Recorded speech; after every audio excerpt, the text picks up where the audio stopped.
ይሞቅ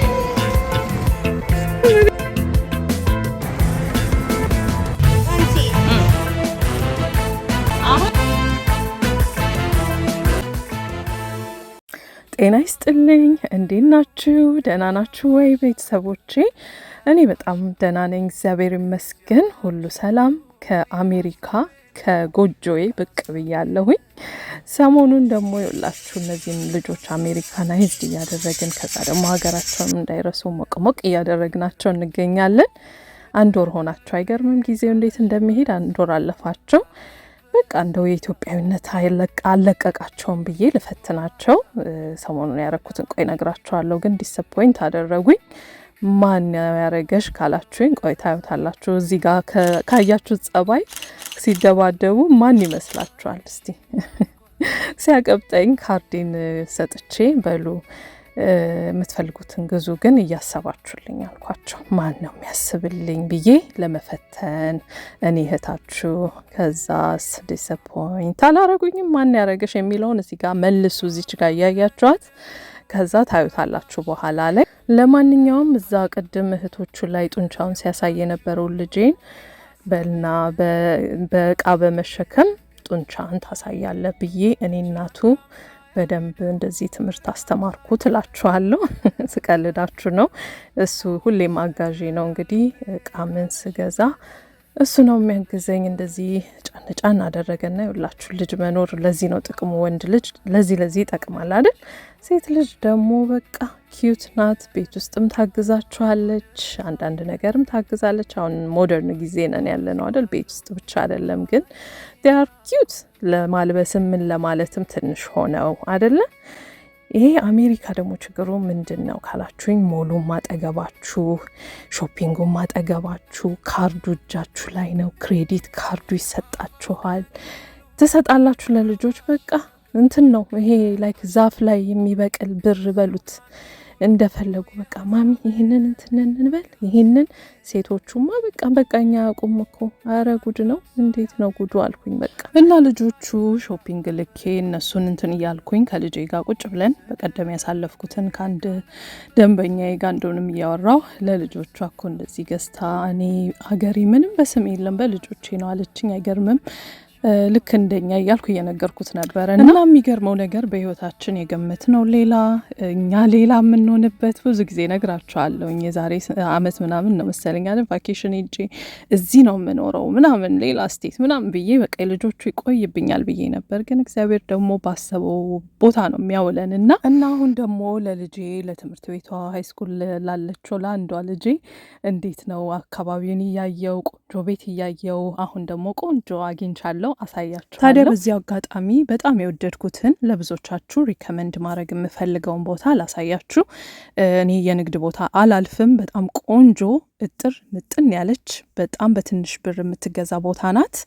አነስ ያለች ቢልዲንግ ሆኖ ግን በ1 አመት ውስጥ የሚጠናቀቅ በዛ ላይ ደግሞ ፉሊ ፊኒሽድ የሆነ የሱቅ አይነት ነው ማሳያችሁ። ለራሴም የፈለኩት በልጄ ስም በወንዱ ልጄ ስም ለማድረግ ያሰብኩትን በዛው ሰው ልኬ ያየሁትን ለእናንተም ደግሞ ከፈለጋችሁ በዚህ ላይ ለማቅረብ አምጥቼላችኋለሁ። ይሄ የምታዩ የስሪዲ ሞዴላችን ነው። ሜሪት ፕሮፐርቲስ በመሀል መርካቶ ተክለ ሃይማኖት አካባቢ እየገነባ ያለው ኮሜርሻል ሴንተር ነው። ግሪን ቪሌጅ ብሎ የሰየመው ሳይቱ ነው ማለት ነው። አጠቃላይ ያረፈው ወደ 6780 ካሬ ሜትር ላይ ነው። 4 አይነት የመንገድ አማራጭ አለው። ይሄኛው የምታዩ መንገድ የተክለ ሃይማኖት አደባባይ ወደ ሜክሲኮ የሚሄደው ነው። ይሄኛው ወደ መስጊዱ ወይም ወደ በርበሬ በረንዳ የሚወስደው መንገድ ነው። ይሄ ሌላ ተጨማሪ መንገድ አለ። በዛ በኩል ደግሞ ሌላ 4ኛ መንገድ አለ። 7 ሜንጌት አለው። ወደ ሞሉ መግባት የሚፈልጉ ሰዎች በአራቱም አቅጣጫ መግባት ይችላሉ። ይሄ ቢልዲንግ ከ2 ቤዝመንት እና G+4 ነው። ሁለቱ ቤዝመንቶች አጠቃላይ ወደ 1050 መኪና በአንድ ጊዜ ማቆም አቅም አላቸው ማለት ነው። እስከ 3ኛ ድረስ የንግድ ሱቆች ናቸው። 4ኛ ፎቅ ላይ ያለውን እንደ ዌርሃውስ እና እንደ ስቶር ነው ነጋዴዎች እንዲጠቀሙት ማድረግ የፈለግ ነው ማለት። ሌላው ደስ የሚለው ነገር ኢትዮጵያ ውስጥ የተለመደው በጣም ትንሽ በር ነው አይደል? ለመውጫም ለመግቢያም ፓርኪንግ የሆነ አንድ ቦታ ጭንቅንቅ ይላል ምናምን። ይሄኛው ግን በጣም በብዙ በኩል መግቢያ አለ፣ መውጫ አለ። ሞደርን የሆነ አሰራር ነውና ይሄ ራሱ በጣም ደስ ያለኝ ነገር ነው። እየገነባ ነው ያለነው ዱባይ ስታንዳርድ ሞል ነው። በአራቱም የመንገድ አቅጣጫ ወደ 7 የሚደርሱ ሜንጌቶች አሉ። እንደገና ውስጥ ላይ ወደ 10 የሚጠጉ ሊፍቶች አሉ፣ የሰው ሊፍቶች። ጎናቸው ላይ ደግሞ ደረጃዎች አሉ። እንደገና አራተኛ ፎቅ ላይ ስቶራቸውን ወይም ዌርሃውሳቸውን ለሚያደርጉ ሰዎች ደግሞ የእቃ ሊፍትም አለ። እንደገና ይሄንን ሞል ለየት የሚያደርገው አንደኛ ኦፕን ዳውኖች ስላሉት ግራውንድ ላይ ያለ ሰው ሁሉንም ሱቆች ግራውንድ ላይ ቆሞ የት ምን እንዳለ ማወቅ ይችላል ማለት ነው። ያ አክሰስ ለማግኘት በጣም ተመራጭ ያደርጋል። አንዳንድ ፎቆች ሲሰሩ በጣም ብዙ ጊዜ ይፈጃሉና ወደ ላይ ከፍታ ስላላቸውና ይሄ ደግሞ አጠር ማለቱ በጣም ቆንጆ ነው። ቶሎ ለመጨረስም ላይክ ይሄ ጊዜውን ጠብቆ ራሱ እንትን ለማለት በጣም ይጠቅማልና G+4 ሲባል በጣም ፕሮጀክት ዴሊቨሪ ማድረግ የፈለግነው በአንድ አመት ጊዜ ውስጥ ወይም በ12 ወራት ነው። ለዛ ነው G+4 ያደረግነው ማለት ነው። እሱን በአንድ አመት ጊዜ ውስጥ ዴሊቨሪ እናደርጋለን። ሌሎች የጠየቅሻቸውን የካሬ አማራጮችን ምናምን እሱን ሞር ቁጭ ብለን ፍሎር ፕላን እያሳየሽ በደንብ ዲስከስ እናደርጋለን። ያው እንግዲህ ቀደም በጠየቅሽ መሰረት ያሉን የካሬ አማራጮችና አቀማመጣቸውን ማስረዳሽ ይሆናል። አሁን ላይ ከግራውንድ ፍሎር እስከ ሶስተኛ ፎቅ ድረስ የ22 እና የ32 ካሬ አማራጮች ነው ያሉን። ያው እንግዲህ እንደነገርኩሽ 22 ካሬዎች ሁሉም ያሉት አስፓልት ዳር ነው። ያው እንደምታዩ ሁሉም 22 ካሬ ሜትር አማራጮቻችን አስፓልት ዳር ላይ ያሉ ናቸው። በዳር በኩል ናቸው። በደንብ አክሰስ መደረግ የሚችሉ እንዲሁም በውጭ የሚያልፍ የትኛውም ከስተመር የሚያያቸው ሾፖች ናቸው ማለት ነው። በተጨማሪም ደግሞ 32 ካሬ እና ከዛም በላይ ካሬ ያሉን ሰፋፊ አማራጭ ለሚፈልጉ ሰዎች ነው። እነዚህ ካሬ ሜትሮች ደግሞ ኢዚሊ አክሰስ መደረግ የሚችሉ ናቸው። ለተለያዩ አገልግሎት መዋል ይችላሉ ማለት ነው። አሁን እኛ ጋር 32 እና 22 ካሬ ብለን ስንሸጥ ለየት የሚያደርገን ሙሉ 22 ኤሪያው ኔት ነው ወይም 32 ኤሪያው ኔት ነው። ለኮመን ኤሪያ፣ ለሊፍት፣ ለኮሪደር፣ ለደረጃ፣ ለፓርኪንግ አናስከፍልም ማለት ነው። ሶ የሆነ ሰው 22 ካሬ አስቦ ሲገዛ ኔት 22ቱን ካሬ ላሰበበት ስራ መዋል ይችላል ማለት ነው። እሺ በኃይሉ በጣም ቆንጆ ነገር ነው እንደማየው ከሆነ። አሁን ደግሞ ዋጋውና የአከፋፈሉን ሁኔታ እንዲሁም ደግሞ በኢትዮጵያ ብር ነው ወይስ በዶላር የሚለውን ነገር ብትገልጽልኝ። ዋጋችንን ስነግርሽ እዚህ ጋር እንደምታዩ 22 ካሬ ሜትር ሱቃችን አጠቃላይ ክፍያው 4.4 ሚሊዮን ብር ወይም ደግሞ በቅድመ ክፍያ 825 ሺህ ብር ጀምሮ መሀል መርካቶ ላይ እየሸጥን እንገኛለን ማለት ነው። ሌላ ፔመንት ስኬጁላችንን ለጠየቅሽ ጥያቄ በ7 ዙር ነው። አንድ ሰው ውል ከተፈራረመ ሱቁን እስከሚረከበው እስከ 1 አመት ጊዜ ድረስ ውስጥ በ7 ዙር ከፍሎ ነው የሚያጠናቅቀው ማለት ነው። ሌላው የጠየቅሽኝ ጥያቄ ከዶላር ጋር የተገናኘ ነው። እኛ የምንሸጠው በብር ነው፣ በኢትዮጵያ ብር ነው የምትዋሉት። እንደገና የማቴሪያል ዋጋ ጭማሪ ቢኖርም ምንም አይነት የዋጋ ጭማሪ አናረግም። ፊክስድ የሆነ ፔመንት ሲስተም ነው ያለን ማለት ነው። ሌላ ተጨማሪ ያልነገርኩሽ ነገር እነዚህ አሁን የነገርኩሽን ሱቆች የምናስረክባቸው ፉሊ ፊኒሽድ ነው ማለት ነው። የነገርኩሽ አንዱ ሱቅ የፉሊ ፊኒሽድ ዋጋ ነው ማለት ነው።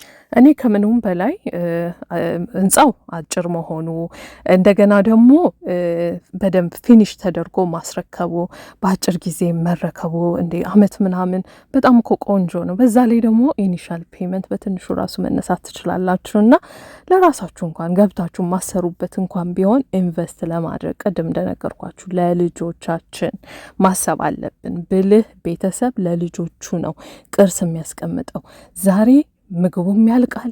ተበላ ሆድ እንደሆነ አይጠግብም ትላለች እናቴ። ምንድን ሆድ እንደሆነ የሆነ አባባል አላት። ተኖረ ምን ተባለ ሁሉም ያልፋል ምን ይላል።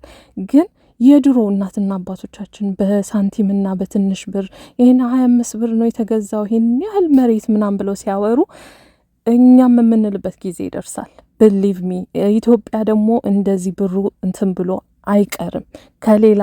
ከሌላ ቦታ ከሌላ ሀገር ጋር የምትወዳደርበት ጊዜ ይመጣልና በትንሹ ሲመጣ አትናቁት ለማለት ነው። እኔ ደግሞ ያላመንኩበትን ነገር አላሳያችሁም። ለራሴ ማምንበትን ነገር ነው ወደ እናንተ ማመጣው። ምክንያቱም ያለፍኩበት ነገር ስለሆነ እና ሁላችንም እንገምታለን። ልጆቼን ብዬ ገምቼ ልጆቼ አያጠፉም ብዬ ክሬዲት ካርድን ሰጥቼ እንትን ብልም ያልገመትኩት ወንዱ ልጄ አይ ይቅርብኝ ማሚ አብሬሽ ቀመጣለሁ እነሱ ይግዙ ብሎ እንትን አለ። ሴቶቹ ደግሞ የጊዜያዊ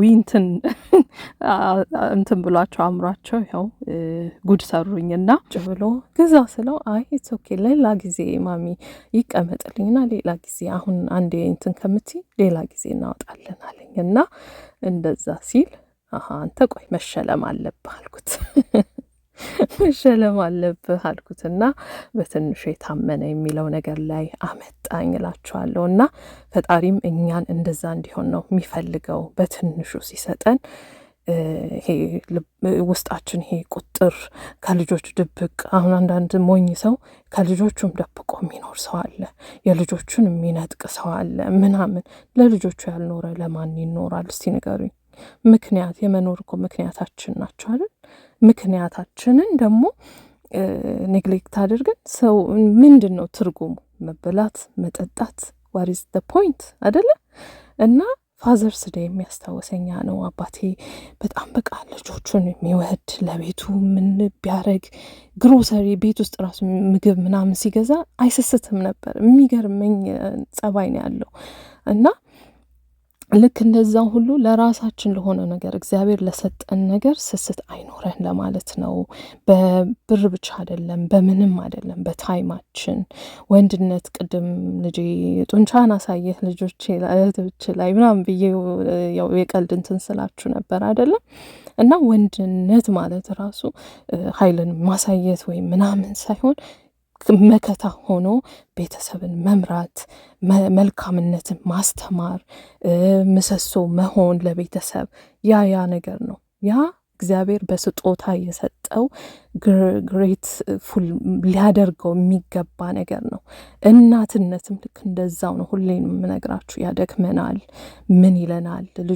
ከልጆቻችን ኤክስፔክት እናረጋለን። ምን እንላለን? ግን አት ዘ ኤንድ ኦፍ ዘ ዴይ እኛ ራሳችንን ነው መመልከት የምንችለው። ልጆቻችን ዘላለም የኛ ውለታ ከፋይ ምናምን አይደል። እንደዛ አድርገን ራሱ ሜንታሊቲ ሊኖረን አይገባም። እንደ ሪስፖንሲቢሊቲ በቃ የራሳችንን የምንጠየቀው እኮ እኛ ነን። ልጆቻችንን እኮ ተሰልፈው ፈጣሪ አይደለም የሚጠይቀው፣ እኛን ነው የሚጠይቀው። እኔ እንዲያረኩልሽ ልጆችሽን ሰጠውሽ፣ መልካም ህይወት ሰጠውሽ፣ እንደዚህ እንትን አደረጉ፣ ምን አደረግሽ? በሰጠውሽ ነገር ምን አባዛሽበት? ልክ እንደ ቢዝነስ አሁን ቅድም እንዳልኳችሁ ኢንቨስት ማድረግ ወደፊት የሚጠቅም ነገር አለው። እሺ ልክ እንደዛ ሁሉ ህይወታችንም ላይ የተሰጠን ነገር በስቶ ተባስቶ you are the lender not the borrower ይላል መጽሐፍ ቅዱስ ላይ አይደለም። ልክ እንደዛ ሁሉ የተትረፈረፈ አባንዳንት የሆነ ሙልት ያለ ህይወት ሊኖረን ይገባል።